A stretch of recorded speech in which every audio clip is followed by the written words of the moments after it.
আমি সংখ্যালঘু ভাই বোনদের বলবো, যদি দেখেন স্লোগান দিচ্ছে 17 তারিখ, ওটা ওদের দাঙ্গা করার দিন। গতকাল উত্তরবঙ্গের সভা থেকে আমাদের বাংলার মুখ্যমন্ত্রী রামনবমীকে নিয়ে যে ধরনের শব্দ উচ্চারণ করেছেন, আমার মনে হয় আমাদের সকলের ভাববার টাইম এসছে। অনেকদিন ধরেই আমরা রামনবমীর মিছিল নিয়ে অনেক কুকথা শুনি, অনেক কিছু বলে। মুখ্যমন্ত্রী নিজের মুখে জয় শ্রীরাম বললেই উনি ওটাকে গালি বলতেন, রাস্তা দিয়ে গাড়ি থেকে নেমে যেতেন। কিন্তু গতকালের কথাটা যে শব্দ ব্যবহার করেছেন, সেটা উনি লিমিট ক্রস করে গেছেন। উনি বলছেন রামনবমীর দিন বলবেন না দাঙ্গার দিন বলবেন।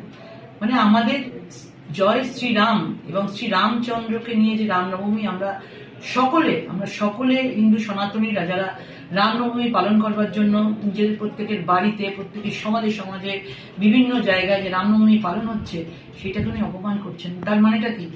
যে যারা রামনবমী পালন করেন, যে সকল ছেলেমেয়েরা করেন, যে সকল বয়স্করা করেন, তারা দাঙ্গাবাজ। মানে দাঙ্গা কথাটা রামনবমীতে আসবে কেন? কোথায় বারবার মুখ্যমন্ত্রীর মুখ থেকে শোনা যাচ্ছে এই দাঙ্গা শব্দটা? আজকে অন্য কোনো লোকজন যারা রামনবমী স্মরণ করেন, তারা পর্যন্ত এই ধরনের কথা কখনো ভাবতে পারেন না। কিন্তু বিভিন্ন ঘটনা যেটা অতীতে হয়েছে, সেই অতীতের ঘটনাগুলো যদি আপনারা এক এক করে সাজান, দেখতে পাবেন কোথাও একটা এর মধ্যে ষড়যন্ত্র লুকিয়ে আছে।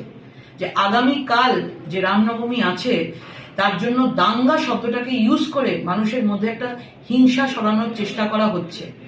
এবং সমস্ত আমরা রাম ভক্তদের প্রত্যেককে বলবো, শ্রীরাম আমরা সকলে পুজো করি এবং আমাদের রামলালা 500 বছর পরে প্রধানমন্ত্রী নরেন্দ্র মোদীজি রামলালাকে নিয়ে এসছেন, তার ঘরে নিয়ে এসছেন, মন্দির স্থাপন করেছেন।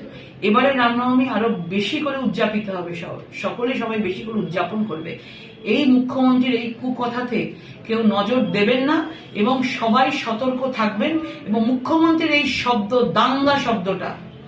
দাঙ্গা শব্দটাকে ভীষণভাবে আমরা যারা এই ধর্মকে পালন করি, আমরা যারা এই উৎসব পালন করি, আমরা তীব্র বিরোধিতা করছি। ওনার উচিত এই ওয়ার্ডটাকে উইথড্র করা। ধন্যবাদ।